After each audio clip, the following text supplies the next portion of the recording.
Hey there folks, this is GreenXI welcoming you right back to Let's Play Higurashi. This is episode 186. In the last episode, and recently I suppose, we've been doing a lot of preparation and stuff, ready for the big encounter with Mayo Takano. We also found out that Mayo has billions of yen tucked away, so she has the way of bribing people, probably the mountain dogs. That's what they're assuming anyway.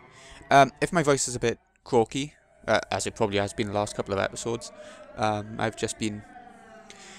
I've been trying to record early in the morning before everyone gets up, and I've had to, I've tried gargling and all that crap. Anyway, let's get going. Let's try chapter 9. I've checked on Steam, by the way, forgot to say, and there's only a couple of achievements left for actual story, for actual finishing the rest of the arc. So we're coming towards the end. I don't know if maybe some of the chapters will be really long, but, Anyway, the preparation for tomorrow's festival is moving right along at the Fude Shrine. Vans and pickup trucks are bringing in tents and equipment, and a village youth group and some middle-aged men are unloading them. I heard Rika-chama is really sick. I hope she's okay. I heard she didn't go to school again today. I hope she gets better soon. Ah, Dr. Irie. How is Rika-chama doing? Well, not to stay and saying Satko as well, Well, she had a bad cold, but she's starting to get better. She still needs to take it easy, though. I just went to see them and told them to stay in bed. I see. Sadako-chan's sick too, huh? With both of them staying home and sick together, I'm sure they can't help but play around. Considering they got sick at the same time, Rika-chama and Sadako-chan are really close, huh? Ah, Kamiyoshi-san. Dr. Irie just told us that Rika-chama and Sadako-chan are starting to get better. Oh, I see. That's good. By the way, about tomorrow's performance, you don't think she'll be able to do it, do you? She says she's going to anyway. If you asked her, I'm sure she'd be more than happy to oblige. But as a doctor, even if she didn't have a fever today, I'd rather not let her do it. That's no good. Oyu-san, Rika-chama is getting better, but she still has to stay in bed. Well then, we can't force her and then see her collapse during the ceremony. People will say it's the curse of Oyashiro-sama. Well, the villagers are really worried. They say there might be a curse again this year. Besides, it's Satoko Hojo-chan and Rika-chama, Some people are imagining some really horrible things. Nitwits. Rika-chama is the reincarnation of Oyashiro-sama. If she was cursed, the whole village would perish. Don't even suggest things like that. No, you're right, I'm sorry. Dr. Irie, can I go see them? Please let them rest for a while. They're recovering, and they're at an age where they'll want to play. Someone visiting them would be too stimulating, and they're sure to get out of bed. Ah, I see. Guess I shouldn't, eh? Doctor, please take care of them, alright? Not just Rika-chama, but Satoko-chan too. Ah, they're caring about the Hojos. Really? That's surprising. Oyu-san always acts as if she doesn't even see Sadako-chan. But she just asked me to take care of Sadako-chan too. Sure, absolutely. I'll make both Rika-chan and Sadako-chan better. You can count on me. If something happens, please, people will say it's a curse for Yoshiro-sama. Hey, Dr. Irie, don't you think it's foolish to talk about things like curses when we're in the 1980s, when people have gone to the moon? Yes, I do. During the dam conflict, we used stories like that for our own needs. The dam conflict is over now. But as long as we keep talking about the curse, the dam conflict will never end. Are you saying that if Sadako-chan dies, people will say that it's the curse of the dam conflict? The dam conflict's over. If a village kid gets a cold, it's the elder's job to worry about her. That's all. I already know what Oyu-san wants to say. I wanted to actually say it. But if I made her, she might get angry. This is more than enough. When she talks about the dam conflict, she doesn't just mean the war they waged against the construction itself.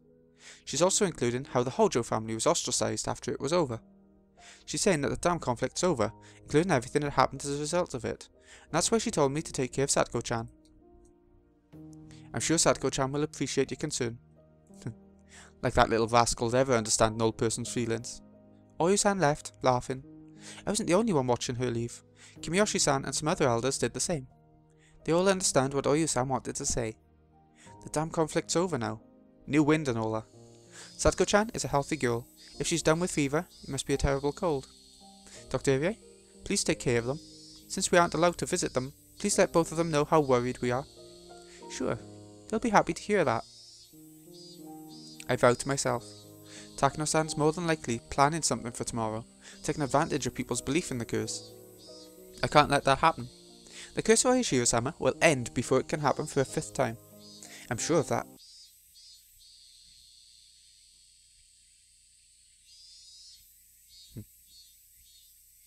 Ooh. Ooishi couldn't accomplish the 48-hour operation alone. He would need help from someone else. Ooishi called up both Kumagai and the old man from forensics and told them everything.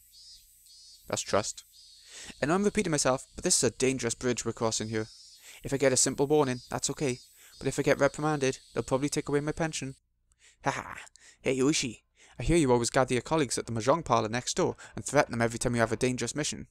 It's the same old thing, right? Yeah, Ooishi-san. Why don't you say, if you don't want to lose your pension, leave while I count to 10, with more oomph in your voice, like you usually do. Unless you say it with that, it just doesn't sound right. Well, it seriously is dangerous, Kuma-chan. You really prepared to lose your pension? Why don't you count to 10 then? Fine, I'll count. If you don't want to lose your retirement money, leave before I count to 10. 1, 2, 3. That wasn't 10. Okay, I got it, Kuma-chan. You're serious. But still, you sure you're okay with it?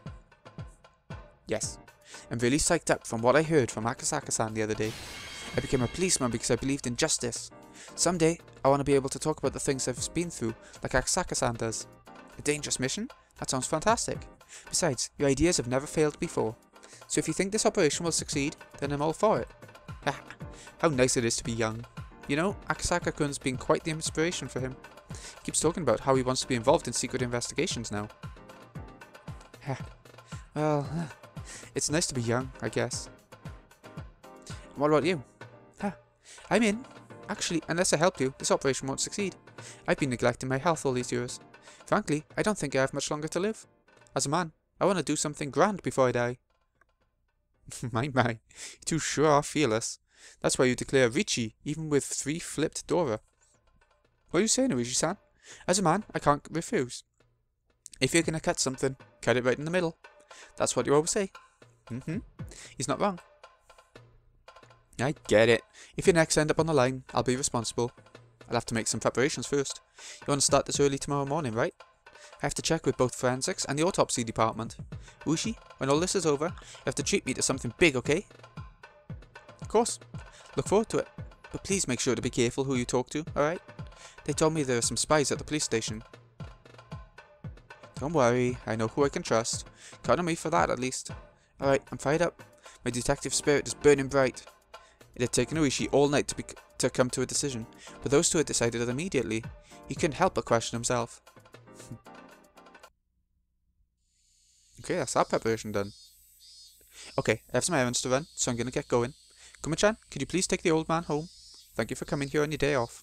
Nah, don't worry about it. It's been a while since something got my blood boiling. In all the years of my life, this is the first big stage to really test my manhood. I'm not afraid. I'm gonna enjoy this. Thank you very much, old man. Kuma-chan too. Ooishi thanked them after seeing them off, although they couldn't hear. Ooishi stopped by a flower shop. He bought a bouquet of balloon flowers. Usually the purple ones are the most popular, and Ooishi was fond of that colour too. But today he didn't buy purple flowers, but got unusual white balloon flowers instead. With the bouquet in hand, he headed to the cemetery across from the flower shop. The date was June 18th. The real anniversary would be tomorrow, but as Ooishi had to work on Watanagashi every year, he usually commemorated it on the previous day instead. It was the day before the anniversary of the death of the old man, the one Ooishi considered a best friend, a brother and father. Every year, I promise you that I'll find your right arm. But I still haven't had any luck yet. Ooishi spoke to the grave. He laid the bouquet of white balloon flowers down on top of it. But I finally got the chance to get close to the truth. You know, it's kind of funny. As it turns out, the Sonozakis family has nothing to do with it. I kept promising you, year after year, that I'd bring Oyu here and have her grovel in apology, but I was so wrong the whole time. I don't know what to say. You'd probably smack me if you were here. I thought I knew the winning tiles, and after countless safe discards, I got slammed with a bad hit. If I hadn't made that assumption, focused on filling my hand, then I might have been able to get a big one. I haven't made any progress at all. It's the same with Mahjong. I'm a fool for getting ideas into my head and then not doubting them even a bit. Ooishi already had a vague idea. The way Irie had phrased it, he could already guess. There was no dark secret behind the old man's dismemberment murder. The events that followed were separate incidents. That particular murder was an individual incident, and it had nothing to do with anything else. Since the main culprit was the only one who wasn't caught, Ooishi needed someone to blame, and the mysterious Sonozakis family was a perfect target. The drama of revenge that Ooishi believed in never existed. I'm thinking of doing something really dangerous. Considering the risk, there isn't much in terms of reward. If anything, I might find out the truth. But I feel like I can finally forgive myself. Ooishi bowed deeply to the grave. And then he heard footsteps behind him. It had to be someone else who knew the man. Someone else. That person can't come on the day of Higurashi every year either, so they come on the day before, just like Ooishi does. They always bring blue hydrangeas. Purple balloon flowers and those blue flowers don't go well together. That's the reason why Ooishi always picks white ones. Usually, the hydrangeas are always there by the time he arrives, but as Ooishi had his secret meeting with Kumagai early in the morning, he came straight to the graveyard afterward and arrived before the person did. Visiting a grave isn't a race, it's a spiritual matter. Ooishi was curious about the other person who brings flowers every year, so he looked up. Oh, well. You visiting someone's grave too? Ooishi stated the obvious, but from one glance he could guess everything. Upon seeing the hydrangeas in her arms, it all made sense. Oh my, aren't you supposed to be working? What are you doing here? Akane Sonozaki laughed as she handed a bouquet of hydrangeas to her daughter, Shion. Two characters we haven't seen at all in this arc? Maybe a little bit? Shion, not knowing what to do, was caught between her mother and Ooishi. Hey, how long are you going to stand there? Come on, move over. Ooishi moved over as told and spoke. So you're the one leaving hydrangeas every year? Aren't they beautiful? They're from my backyard. Hydrangeas are beautiful in June. Your balloon flowers are fairly unusual. White ones, huh? They're nice. Mr. Ooishi, excuse me. Can I put the flowers down? Shion knelt down in front of the grave and got the flowers ready. She put the hydrangeas in the vase alongside the balloon flowers. The flowers looked beautiful in the vase together, reminding their onlookers that summer was about to start. What a coincidence, they match very well. It makes a nice contrast with the white and the blue. I saw blue hydrangeas every year I came. I thought blue flowers wouldn't go well with purple ones. I see. Then we should get along just fine, huh? Yeah, I guess. What's the matter? Anything unusual on the x-rays? You're being unusually quiet today, and it's disturbing. No, do you think that might be it? Since you've been good to us, I'll bring some hydrangeas to your grave too. Don't worry. Oh, by the way, you still owe us at one of our shops, don't you? I'll bring a bill too. Oh boy, you two never run out of things to say, do you? I don't plan on leaving this world quite yet. It won't be long until my retirement, but then I'm still going strong. That's good then. As a citizen of Okinamaya, I'm glad to hear such reliable words. Their conversation should have been quoted in social courtesies, yet something felt a little off about it. Can you tell me one thing? The Guardians and the old man, the site manager, they didn't get along, did they? So why bring flowers for him? No, we didn't get along at all. We were mighty enemies. Right, Shion? Yeah. That old geezer was a bastard that pissed me off. I bit him, I elbowed his stomach, and I even scratched up his car with a 10-yen coin. Shion, the statute of limitations isn't up yet. Shion stuck out her tongue and hid behind her mother in embarrassment. So if you hated him that much, why'd you come here? Well, the damn conflict is over. Although he was our enemy, we did many unpleasant things to him too. No? You don't get it? The war's over now. Even in a rugby game, once the game is over, no one's on opposing sides. Nothing more than that. Akane said it as though it was a normal thing, but Ooishi just couldn't understand. First of all, they hated each other. They spat at each other. How could they even feel like bringing flowers to his gravesite? However, Akane said that it was normal. Their moral standards weren't matching up. Actually, you're the one I can't understand.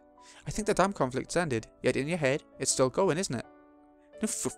Oh no, it's over for me. I can't even imagine hearing all that noise anymore. You've got to be kidding me. Then what's wrong with the Sonozaki family visiting his gravesite? Come on, move over. I brought something for him too. Akane took out a small package from her bag and put it down in front of the grave. I see that package every year. What's in it? That is ohagi, especially made by the Virago.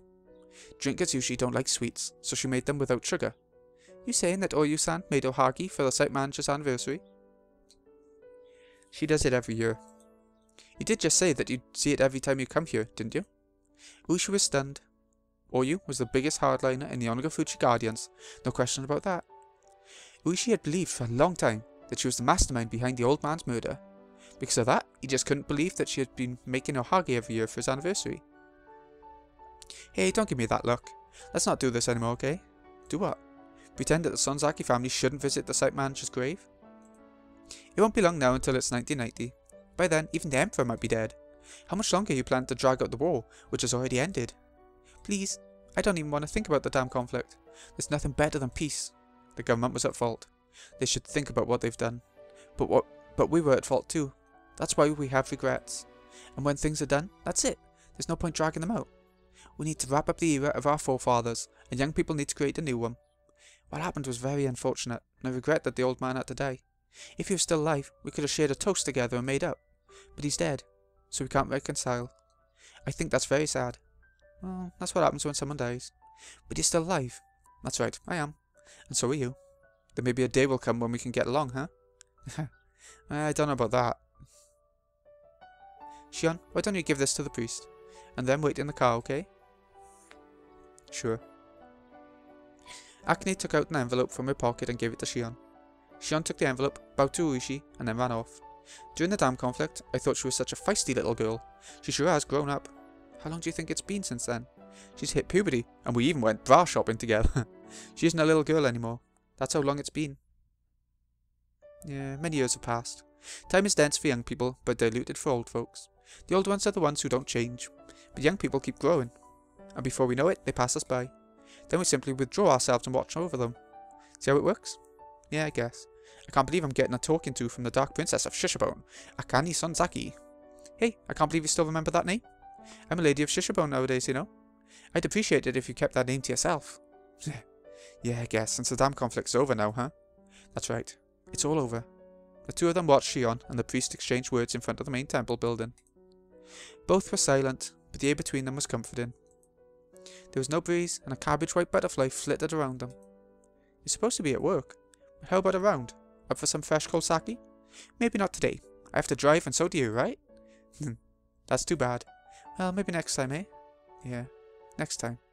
Something that had been sitting inside Ooishi for a long time had started to dissipate. Something that had coagulated was melting away. I better get going. Your daughter's waiting too, right? Yeah, she is. We've gone through a lot. But let's forget about it all. How about that? We'll have a party one of these days. We will. Akane turned around with a big smile on her face. But all of a sudden it changed into an impish grin. Hey, Officer Ooishi. Since we made up just now. I got a traffic ticket yesterday. And I was so mad that I ripped it in half. Do you think you could do something about that? Just go to the nearest police station for that. Maybe I can give you a priority spot in the waiting line. What are friends for, even for, huh? The laughter echoed under the blue sky. Oh, that was nice. Considering we're coming towards the end, that was a weird point to be putting it maybe, but it's showing that everyone's getting along now and there's happiness going on and peace. But that's the midway point for the chapter. So, this has been Greenie XI. Hope you've enjoyed. Thank you so much for watching. I'll see you again in a bit when we check out more Chapter 9. See you in a bit, folks.